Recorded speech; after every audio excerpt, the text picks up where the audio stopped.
அஊது பில்லாஹி மினஷ் ஷைத்தானிர் ரஜீம். பிஸ்மில்லாஹிர் ரஹ்மானிர் ரஹீம். அஸ்ஸலாமு அலைக்கும் வரஹ்மத்துல்லாஹி வபரகாத்துஹு. வறுமை நீங்கும் வழி.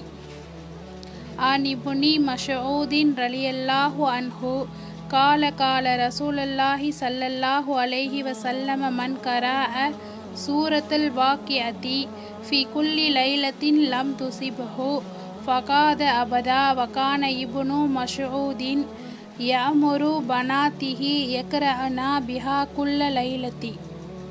ஹஜ்ரத் இப்னு மஸ்ஊத் ரலியல்லாஹு அன்ஹு அவர்கள் அறிவிப்பதாவது, சூரா வாக்கியாவை ஒவ்வொரு இரவிலும் ஓதி வருபவருக்கு ஒருபோதும் வறுமை ஏற்படாது என்று ரசூல் ஸல்லல்லாஹு அலைஹி வஸல்லம் அவர்கள் அருளினார்கள். இப்னு மஸ்ஊத் ரலியல்லாஹு அன்ஹு அவர்கள் ஒவ்வொரு